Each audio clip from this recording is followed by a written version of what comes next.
We're ready for the next chapter of our lives in Mexico, and we're going to be selling our 1910 Casona Limón. But there's some things about Casona Limón I'm really going to miss. I'll miss sitting in our front courtyard in the morning and having a cup of coffee and listening to our fountain.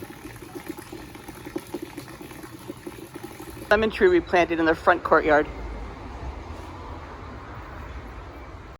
The cool antique light fixtures like this one and this one.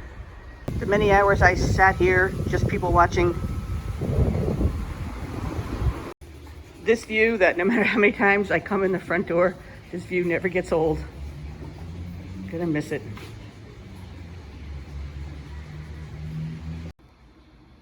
I'll miss it from this direction too, from inside looking out.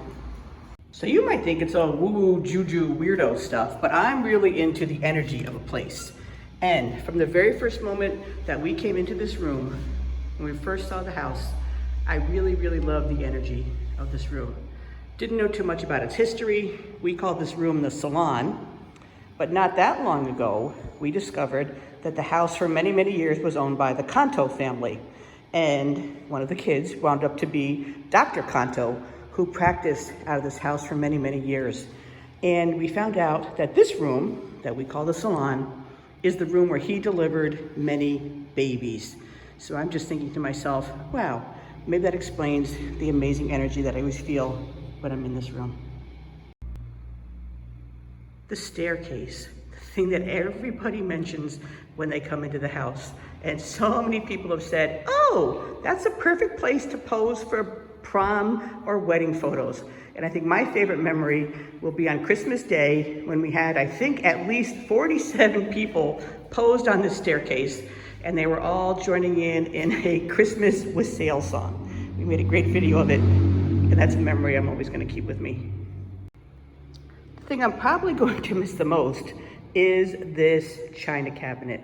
And as we've recently learned, this china cabinet was actually built inside this house. So we're not going to be taking it with us. It's going to go with the sale of the house. But I kind of feel like this house was meant for this china cabinet was meant for this house, and vice versa. So it's okay that it's going to stay. I'm going to miss these columns. They're just something I always enjoyed looking at. Gertrude and Frederick, they're both 7 feet tall. They're coming with us, but the sad thing is we're never going to find a house where they look as majestic and grand as they do as in Casona Limón. If you're gonna buy a house in Mexico, I would highly recommend buying a house with pasta tile floors. They're so easy to keep clean, and then get yourself a Robbie the Robot, well that's what I call them, Robbie the Robot vacuum cleaner, because they're like under $200 now. You won't regret it. Our kitchen door, it's like the best, right? Coming in the kitchen in the morning, opening up these windows,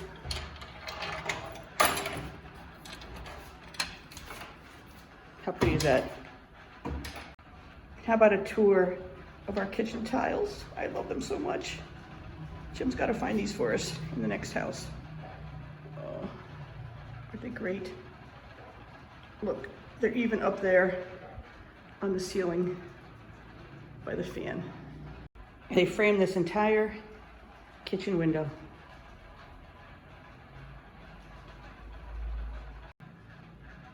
And maybe it's a dopey thing, but when I make my cup of organic coffee every morning with my collagen and my spike protein detox, I just like all the colors, and I like what we've done here. And there again, 20-foot ceilings, all the way up, even in the kitchen. I love our bathroom sink that Jim installed, but he was still able to keep the antique fixtures. I like what's going on in here. Colors. I like the colors. Mexico is a colorful place. Yep, the colors. The colors of Mexico. I guess it's kind of strange to say that you love the energy in a bathroom, but this is the second room in the house where I just feel like there's such good energy in here. As a matter of fact, this isn't even the bathroom that goes with our bedroom. I call this the green bathroom, and this is the one that I use all the time. There's just something about this bathroom. I don't know what went on in here, but I love it. Here's our patio. This space is so big. We've had parties here with 120 people, and still you would never know that many people were on the patio. It's just a great entertaining space. This is our well. Jim uses this to fill up our pool. It's just a great, great, great spot. If you're moving to Mexico, here's something you might want to bring. It's very, very hard to find one of these humongous table umbrellas. People ask us all the time where to come from. We say, came from Connecticut. So if you're coming, get one at home. More color. And I don't know what these pink things are called, but the older they get, the more pink they seem to get. They don't take any maintenance at all. Just an occasional watering. Still cracks me up that we have bird of paradise. So I said we're going to miss a lot of things. By far, I think all of us will admit that this spectacular mango tree is what we are going to miss the most. We've discovered, because we talked to somebody who lived in this house for 40 years, that this tree is over 80 years old, and I am not lying when I say to you that we get thousands and thousands of mangoes. I dehydrate them, we just eat them right off the tree. Of course, it's non-GMO. We're never gonna get a mango tree like this again. And this one is our avocado tree. This one might not get thousands like the mangoes, but there are hundreds and hundreds of avocados. We gave away so many of them. Avocados. And we'll never again have a house that has not just one, not just two, but 3 outdoor bathrooms. There's a big party house. And actually these bathrooms come in very handy for all the times that we've had parties. They're great. Here's our outdoor bar. Every single time we have a party, this is where everyone congregates. Even though we try to lure them over to the patio, everybody likes to hang around the bar. And we don't drink. There's not even any liquor on our shelves. The bar. Actually, we've learned that this bar was made by the great-great-grandfather of a woman who lived in our house. And it was in the room that I earlier called the Salon.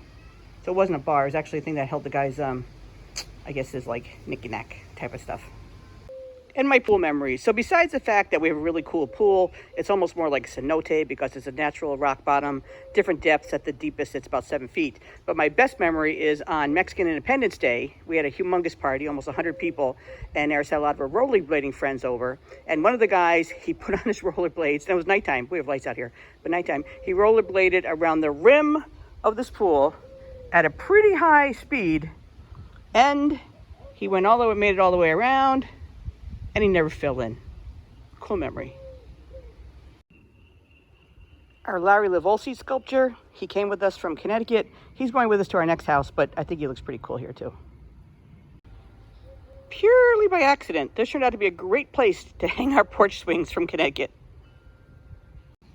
These wine bottle lights, they look really pretty at night, but the memory I'm gonna have is that we're missing 2 of them.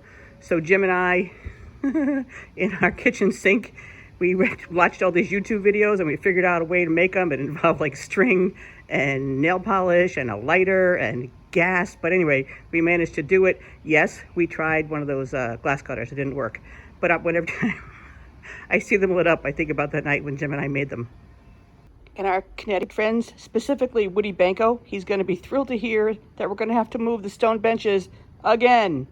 Another stone bench, another stone bench, another stone bench. And alas, the other stone benches didn't survive the move from Connecticut to Mexico.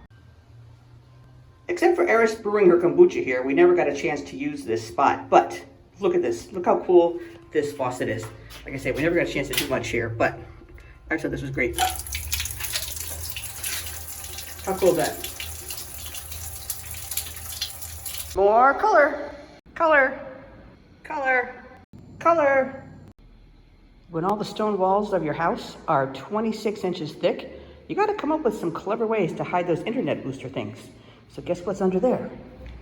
One of those internet booster things. Color. So cute, right? I'm gonna miss our kitchen cupboard, kitchen cabinet. Whenever someone comes over for the first time, Jim tells them that he painted this thing on our reception room ceiling. So I'm gonna miss actually looking at it, but what I'm more gonna miss is the people that actually believe that he did it, and they're all looking very like impressed until like I say, no, he's lying, it was always there. It looks a lot better now because when we bought the house, this room was sponge painted, pukey green and kind of gold. So with the white walls, it looks a lot better now. I'm actually lying on our dining room table to film this one. This is another one that Jim has people convinced that he painted. He did not. Gotta say, when we bought the house, this room, this dining room, it was bright orange and bright blue sponge paint. This thing looked terrible on the ceiling, but now that the walls are white, I kind of like it. But Jim did not paint it. In most of our house, we have 20-foot ceilings. They're cool. Actually, they're cool because they keep the house cooler. The story we like to tell is that those thicker ones, those are actually metal beams, and they're called, I think they're called bigas. And what they are, they're actually metal train tracks that came from the Hennigan plantations. So they put them up in the ceilings. And the ones going the other direction, those are wood.